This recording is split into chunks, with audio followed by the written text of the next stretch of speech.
कुठंतरी एक चांगलं खेळाडू असण्याचं किंवा PSI असण्याचं ते स्वप्न होतं. ते माझं तिथं थोडंसं अधुरं राहिलं की यशस्वी पुरुषांच्या किंवा यशस्वी स्त्रियांच्या तुम्ही सक्सेसच्या कथा न वाचता तुम्ही त्यांचा स्ट्रगल वाचा. ते वाचन केलं, ऑडिशन कसे असतात ते शोधलं. मुंबई असेल, पुणे असेल, ज्या ज्या ठिकाणी जिथं जिथं ऑडिशन असेल, छोटे छोटे रोल असतील, तुमचे मॉपमध्ये असेल, क्राऊडमध्ये असेल, एवढंच नाही मॅम, तर मला सांगायला थोडं वावगं नाही वाटत की मी प्रोडक्शनमध्ये चहा सुद्धा विकला. नमस्ते, मी ॲडव्होकेट नीरा धाडगे. कोणत्याही क्षेत्रात तुमची कामगिरी वाखाणण्यासारखी असेल, इतक्या लोकांशी मी बोलतेय ना, काहीतरी रोज नवीन शिकायला मिळतं. एकमेकांना मदत करण्यासाठी तुम्ही ही कम्युनिटी जॉईन करू शकता, पुणे वुमन्स क्लब.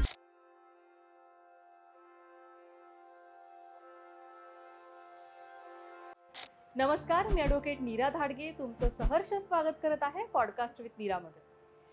आपल्या महिलांचा एक आवडीचा विषय म्हणजे TV. जर तुम्ही स्वयंपाक नसाल करत किंवा दुसरं काही काम नसाल करत, तर संध्याकाळी 7 ते 10 ज्या महिला रोज TV बघतात, तशाच एका सिरियलमधली एक कलाकार आज आपल्या बरोबर आहेत, अश्विनी मॅडम. नमस्ते मॅडम. नमस्ते. कसं वाटतं आज इथे? प्रथमतः माझ्या रसिक मायबाप प्रेक्षकांना माझा मनापासून नमस्कार. आणि रसिक मायबाप ॲडव्होकेट नीरा मॅमनी मला इथं आमंत्रित केल्याबद्दल मॅडम तुमचं मनापासून धन्यवाद. Thank you so much ma'am. आम्हाला ऐकायला आवडेल कुठून तुम्ही आला आहात आणि कशी तुमची जर्नी झाली. माझा प्रवास तसा पाहिलं तर एक जॉईंट फॅमिलीतून झाला. जिथं गावाकडं ज्या मुलींना फारसं स्वातंत्र्य नसतं, अशा फॅमिलीमध्ये मी वाढले. आणि बंधन हा प्रकार मला कधी कधी आवडलाच नाही. म्हणजे शाळेत जाणं, एकाच ठिकाणी 4 तास 5 तास बसणं, म्हणजे ती मला एक सजा वाटायची. आणि अशा प्रवासातनं मी पुढे आले. आणि शाळेमध्ये कुस्ती, म्हणजे ज्या काळात मी कुस्ती खेळली त्या काळात इंटर स्कूल मॅचेस ते काय मान्यता नव्हत्या. म्हणजे शासकीय कुस्तीमध्ये मुलींची कुस्ती ही मान्यता नव्हती. बरोबर. आणि त्या काळात मी कुस्तीमध्ये उतरले. आणि गावातनं एक असायचं, अरे मुली कुस्ती खेळतात, मुली पैलवान, हे कुठेतरी रूढी प्रथा आणि परंपरेला हे कुठेतरी तडा देणार होतं. आणि अशा रूढी प्रथा परंपरेतून मी पुढे आले आणि मी नॅशनल कुस्तीमधून पुढे गेले. आणि सांगायला मला थोडं खेद वाटतो की ज्यावेळेस तुम्हाला ती संधी पाहिजे असते, ज्या काळात तुमच्याकडे तो स्पार्क असतो खेळण्याचा, तो माझ्याकडे होता. आणि त्यावेळेस त्या स्पर्धा ज्या होत्या त्या मान्य नव्हत्या इंटर स्कूल मॅचेत. आणि माझं लग्न झालं आणि शासकीय कुस्ती मान्यता झाली. आणि लग्नानंतर ना मग काय ह्या गोष्टींमध्ये मला पडता आलं नाही. म्हणजे ते कुठंतरी एक चांगलं खेळाडू असण्याचं किंवा PSI असण्याचं ते स्वप्न होतं. ते माझं तिथं थोडंसं अधुरं राहिलं. आणि 3 बहिणी, घरची परिस्थिती काय एवढी चांगली नव्हती, म्हणजे बेताचीच असती की तुमची स्वप्न जरी असतील तर त्या स्वप्नांना पुणे मुंबई सारख्या ठिकाणी ठेवणं हे कुठेतरी माझ्या फॅमिलीला मान्य नव्हतं. आणि ते कुठेतरी माझं स्वप्न गाडलं गेलं. त्यामुळं ती कुठेतरी खंत आहे की आपण त्या काळात ती गोष्ट नाही करू शकलो. पण ठीक आहे, आत्ताचा माझा प्रवास हा चांगला आहे. ऍक्टिंग क्षेत्रात कशा आला मॅडम? असं म्हणाय गेलं तर मला TV फार आवडायचा. शाळा बुडवून आमचे तेच असायचे. पहिलं दूरदर्शन हा एकमेव चॅनल असायचा. कोणाच्या तरी घरी TV असलं की डोकून बघणं हे पराक्रम चालू असायचे. आणि त्या काळानंतर ना मग आला फॅन्ड्री, नागराज मंजुळ्यांचा. तो पिक्चर मला फार आवडला. त्यानंतर आला सैराट, त्यातली ती गाणी वगैरे. आणि मूळचीच मी थोडीशी एकदम धाडसी असल्यामुळे झिंग झिंग झिंगाट असं कुठं यात्रे विषय पण वेगळे होते ना. आणि त्याच्यामुळे मराठी जो सगळा प्रेक्षक वर्ग आहे तो त्या मूवीजमुळे खूप वेगळ्या पद्धतीने मराठी मूवीजला बघायला लागला. अगदी. आणि मला असं वाटतं मॅडम की यशस्वी पुरुषांच्या किंवा यशस्वी स्त्रियांच्या तुम्ही सक्सेसच्या कथा न वाचता तुम्ही त्यांचा स्ट्रगल वाचा. त्या कथा वाचल्या ना स्ट्रगलच्या, तर तुम्हाला तुमच्या आयुष्यात असणाऱ्या अपूर्ण प्रश्नांची उत्तर ही नक्की सापडतात. आणि कुठेतरी नागराज मंजुळे हे माझ्या लाईफला एक टर्निंग पॉइंट ठरला. त्यांची असणारी जातीभेद म्हणा असेल किंवा विषमता असेल, सामाजिक कुठेतरी ग्रामीण माणूस जो आहे तो मार्ग आहे, पुढे जाऊ शकत नाही. पण त्यांनी ती व्याख्या जी ती पूर्ण मोडून काढली. ते ग्रामीण भागातून म्हणजे करमाळ्या ठिकाणी वरून जेऊरवरनं त्यात पुण्यात आले. पुण्यातून ते सेट झाले. त्यांनी शिक्षण घेतलं आणि एवढा बिझनेस करणारा मूवी सैराट तो मला वाटला कुठेतरी. आणि का कोणास ठाऊक शाळेत असताना मला वाचन फार आवडायचं, लिखाण असायचं, कविता असायच्या. म्हटलं चला कुठेतरी आपण करूयात. आणि एक ऑडिशन दिलं पुण्यात. तर त्या ऑडिशनला खूप नखरा, खूप पावडर लिपस्टिक लावून मी ते ऑडिशन दिलं. मला वाटलं चला आपण होऊन जाईल. पण मला तिथं समजलं की त्यांना हे नकोय. त्यांना तुमच्या असणाऱ्या गुणांवर काहीतरी त्यांना फिल्म करायची असते. मग नंतर मग ते वाचन केलं, ऑडिशन कसे असतात ते शोधलं. मुंबई असेल, पुणे असेल, ज्या ज्या ठिकाणी जिथं ऑडिशन असेल, छोटे छोटे रोल असतील, तुमचे मॉपमध्ये असेल, क्राऊडमध्ये असेल. एवढंच नाही मॅम, तर मला सांगायला थोडं वावगं नाही वाटत की मी प्रोडक्शनमध्ये चहा सुद्धा विकला. माझी तळमळ, तुमची शिकण्याची जर आवड असेल, भूक माझी शिकण्याची एवढी की मला अजूनही शिकायला आवडतं आणि आवडेल. त्यामुळे आज कुठंतरी तुमच्यासारख्या लोकांनी आज मला इथं बोलवले, हे मला खरंच कौतुकास्पद वाटते. ओके. पहिल्या ऑडिशन झाल्यानंतर मग पहिला ब्रेक कधी मिळाला? तसा पहिला ब्रेक मला एका फिल्म मध्ये भेटला, गिरदाब नावाची, ज्यात कला केंद्राची मालकीन असं ते माझं कॅरेक्टर होतं. ते असं पान वगैरे खाणं, ते खूप सजलेली, ती एकदम तिचं चालणं वगैरे, आणि माझा मूळचाच लहेजा स्वभावाचा, माझ्या बोलण्याचा तो त्या कॅरेक्टरला मॅच झाला. आणि ती फिल्म मला पहिली करायला भेटली. अनिल नगरकर असतील, परत मोहन जोशी, त्यांच्याबरोबर ती फिल्म मला भेटली. 2-3च सीन आहेत माझे, पण ती फिल्म मला कुठेतरी कलाटणी देणारी ठरली आणि मग मला तिथून सुरुवात झाली माझ्या करिअरला. आणि त्यानंतर कसा प्रवास होत गेला? त्यानंतर कोणत्या कोणत्या मूवीज, सिरीज तुम्ही करत गेला? मूवीज तशा पाहिल्या तर अशा येणाऱ्या थिएटरमध्ये आता 10 मूवीज रिलीजिंगला आहेत, पण त्याला बऱ्याच टीम वर्क असतं. तुमचे निर्माता असतील, डायरेक्शन असेल, थिएटरला येण्यापर्यंत ती प्रोसिजर खूप मोठी असते. त्यात जस्ट काम केलेलं आहे, ते येतील तेव्हा तर ते समजेलच प्रेक्षकांना. आणि राहिला विषय माझं सिरियल मध्ये येण्याचं, तर बारामतीचे प्रदीप कोथमिरे हे माझे गुरु. आयुष्यात गुरु भेटणं आणि चांगला गुरु भेटणं हे फार भाग्याचं लक्षण आहे. आणि सुदैवाने आणि दुर्दैवाने मला चांगला गुरु भेटला. बारामतीचेच प्रदीप कोथमिरे हे माझे गुरु, ज्यांनी स्वराज्य ज्यांनी जिजा हे त्यामध्ये लखोजी जाधवांची मेन भूमिका केली. माझी पहिली सिरियल स्वराज्य ज्यांनी जिजा, तिथं कुठेतरी क्राऊड मध्ये मी त्या सिरियल मध्ये 1.5 वर्ष छोटे छोटे रोल्स केले. कॅमेराचं टेक्निक मला तिथं समजलं, प्रोडक्शन टीम कशी असते, डायरेक्शन टीम कशी असते, आर्ट डिपार्टमेंट, ह्या गोष्टी मला काहीच माहित नव्हत्या. छोटे छोटे बारकावे मी शोधले, मला त्यातने उणिवा कळले, ह्यांना ऍक्च्युअल पाहिजे काय, त्या गोष्टींचा अभ्यास केला. आणि मग छोटे छोटे लागीर झालं जे असेल, देव माणूस असेल, वज्र प्रोडक्शन, श्वेता मॅमची सिरियल आहे, म्हणजे वज्र प्रोडक्शनच्या टीम मधून मी आता झी मराठीवरील आप्पे आमची कलेक्टर, माझे 1.5 वर्ष झालं लगातार मी त्या सिरियल मध्ये आता माझं कॅरेक्टर आहे. अरे वा. आई माझी काळूबाई मध्ये पण माझा छोटासा रोल आहे. म्हणजे छोटे छोटे आहे, म्हणजे आधी पण आता सेट आहे व्यवस्थित माझं. आम्ही म्हणजे फिल्म इंडस्ट्रीतली लोक नाही आहोत, त्याच्यामुळे आम्हाला खूप असं मोठं वाटतं की नक्की तिथे होत काय असेल, किंवा बॅकस्टेज खूप सारे प्रॉब्लेम्स असतात आणि ऍक्टर्स लोकांना खूप लोक त्रास देतात असंही आम्ही ऐकलंय. असा काही तुमच्या बरोबर अनुभव आलाय का? ज्या पद्धतीने मॅडम तुम्ही जो म्हणजे प्रश्न विचारलाय, हा खरोखरच सुंदर प्रश्न आहे. आणि हे म्हणजे सगळेच सिनियर आर्टिस्ट, ज्युनियर आर्टिस्ट लोकांना हॅरेसमेंट करतात, हा मुद्दा खरं तर चुकीचा आहे. प्रत्येकाच्या विचारांवर डिपेंड असतात, आपण समोरच्यांना काय किंमत देतो, प्रत्येकाचा दृष्टिकोन हा वेगळा असतो. आणि 25% हे ज्युनियर आर्टिस्टच्या वाट्याला येतं. कसं येतं, करिअरची सुरुवात असती, काही नवखे कलाकार असतात ज्यांना स्क्रिप्टेड काही गोष्टी माहीत नसतात. 1 टेक मध्ये कसं असतं, 2nd टेक कसा असतो, क्लोज कसा असतो, मास्टर कसा असतो, किंवा 2 शॉट कशा असतात, हे कॅमेराचे काय अँगल्स माहीत नसतात. मग सपोर्टिंग कॅरेक्टर जे असतात, जसं तुम्ही आता मला प्रश्न विचारला, मोठे कॅरेक्टर, मोठे कलाकार, त्यांना ते माहीत असतं, ते रुजलेले असतात. मग त्यांना जर कधी विचारलं तर ते लोक कधी कधी सपोर्ट करत नाहीत. ते काय बोलतात, तुम्ही डायरेक्शन टीमला विचारा, मला माहित नाही. ते त्यांचं झालं की ते बाजूला जाऊन बसतात.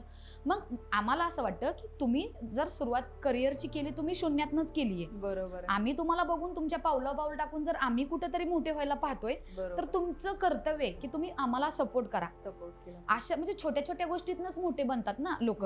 आणि कधी कधी असं होतं की ते गाईड नाहीत करत. म्हणजे अगदी टॉयलेट बाथरूमचं जरी असेल तरी एकत्र कधी सपोज शूटला गेलो आम्ही, एका प्रोडक्शनच्या फ्लॅटमध्ये राहण्याची व्यवस्था केली, तर तिथं पण उठण्यापासून किंवा नाश्ता असेल, चहा असेल, वॉशरूम असेल, तिथं सुद्धा नंबर लावणं किंवा तिथं हॅरेसमेंट करणं, ते घडतात गोष्टी.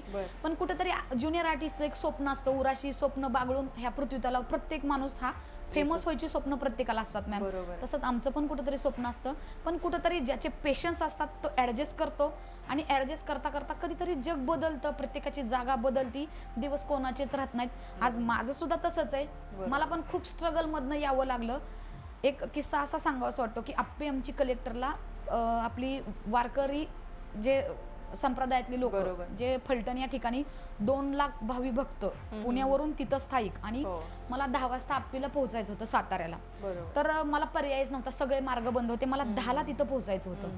तर मी शोधत नाही बसले, मी डायरेक्ट एक ट्रकवाले काका होते, मी त्यांच्या ट्रकला हात केला, मी ट्रक मध्ये बसले आणि सातारा या ठिकाणी पोहोचले. मॅटर नाही करत तुम्ही कशाने येत आहे, तुम्हाला त्या संधीपर्यंत, अगदी मला ही संधी तुमची आज मला इथं आली, हे मी कशी आले हे सांगण्यात तथ्य नाही, पण मी इथं आले, मला माझे रसिक मायबाप बघतात, मला कुठंतरी त्या लायक तुम्ही समजला आणि मी इथं आले, हे माझ्यासाठी फार मोठं डोंगरा एवढं सुख आहे मॅडम. मस्त मस्त. काय तुमचे अजून आम्हाला स्वप्न आतापर्यंतचे ऐकायला आवडतील आणि ह्याच्या पुढे तुम्हाला काय काय करायचंय?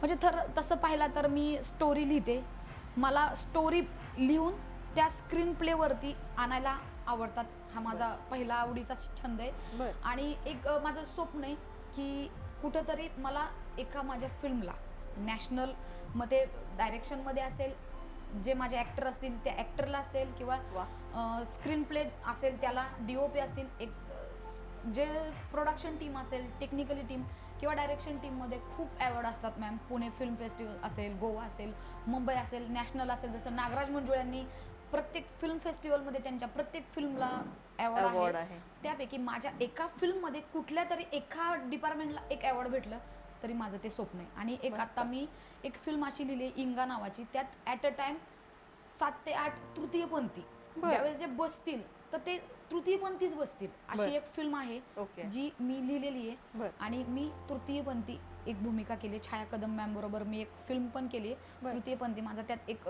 2 ते 3 सेकंदाचाच रोल आहे, पण मी तो रोल प्ले केलेला. हां, ओके. आतापर्यंतच्या तुमच्या प्रवासामध्ये तुम्हाला कुणी सपोर्ट केला? सपोर्ट तसं म्हटलं तर मॅडम आपलं आयुष्य जे असतं ना खूप खाचखळग्यांनी भरलेलं असतं, आणि जर तुम्हाला ठेचा आहेत तर तुम्ही पुढे जाणार आहे. ज्यावेळेस जखम दुखते त्यावेळेसच आपल्याला कळतं की त्या जखमेवरती योग्य तो इलाज केला पाहिजे, नाहीतर त्या जखमा अशा वाहत राहतात, त्यातनं रक्त वाहतं, ठेसा, पण त्या जखमा जर बोथट असतील तर तुम्हाला त्याच्या वेदनाच होणार नाही. आणि वेदना ही जी अशी असते जी माणसाला सक्सेसच्या जवळ घेऊन जाते. आता सांगायला मला असं वाटतं की ज्या लोकांच्या सक्सेस कहाण्या आहेत ह्या कुठंतरी ठेचा, कुठंतरी अपुऱ्या कहाण्या असतात आणि त्यातूनच त्या पुढे जातात. त्याचं उत्तम उदाहरण नागराज मंजुळे. त्यांना कुठंतरी समाज व्यवस्थेमध्ये मागं खेचलं गेलं, पोलीस भरतीमध्ये ते सक्सेस असूनही त्यांचं मन कुठंतरी हरवत होतं, कुठंतरी त्यांना ओढ घेत होतं आणि त्यातनं ते आले. तसंच मला एक असं की माझ्या आईला कॅन्सर होता, माउथ कॅन्सर. माझ्या आईची जीभ कापलेली होती, पूर्णपणे ती जागेवर अंतरुणावर खेळलेली होती. मला तिथूनच आयुष्यात कुठेतरी माझा बराचसा काळ हा दवाखान्यात गेलेला. महाराष्ट्रातलं दुसरं पेशंट कोविड पॉझिटिव्ह, माझे बाबा, म्हणजे 12 मध्ये. मी कृष्णाला फार मानते, कृष्णा नावाची जे मूर्ती आहे त्या कृष्णावर मी अफाट म्हणजे भक्ती प्रेम केलं. आणि त्याचाच क नावाचा कोरोना माझ्या बाबाला झाला, त्याचाच क नावाचा कॅन्सर माझ्या आईला झाला, आणि त्याचाच क एक डोक्यात ठेवला, कष्ट. तो कष्ट नावाचा शब्द डोक्यात ठेवला. ज्यावेळेस बॅकला वळून बघितलं मॅडम, त्यावेळेस ज्यावेळेस मागं कोणी आपल्याला आपलं दिसत नाही ना, त्यावेळेस आपण आपल्याला सावरायचं असतं, आपण आपला आधार बनायचं. आणि तिथून मला कुठंतरी वाटलं की मला कोणी का मोठं करावं, कोणी मला का द्यावं, मला हात नाहीत, मला पाय नाहीत, मी केलं पाहिजे ना, का करू नाही. थोडा काळ खराब आहे, थोडी ना आपण खराब आहे. कोरोनाच्या काळात बाबा गेला त्यावेळेस मला करोनाने गेले. हा, कोरोनाने गेले. महाराष्ट्रातलं दुसरं पेशंट, पुणे जिल्ह्यातलं पहिलं. टीव्ही वरती सगळीकडे सोशल मीडियावरती व्हायरल आहे. आणि त्याच काळात मला कुठेतरी वाटलं की नाही, आयुष्य हे क्षणभंगुर आहे, तुम्ही आत्ता नाही केलं तर तुम्हाला परत ते कधी करता येणार नाही, तुम्ही आत्ताच करा. काय तुटकं मुटकं होईल पण होईल ना, काही न करण्यापेक्षा करणं महत्वाचं आहे. तुम्ही स्वतः एक कलाकार आहात आणि खूप सारे चित्रपट तुम्ही पण पाहिले असतील, खूप साऱ्या सिरियल तुम्ही पण पाहिल्या असतील.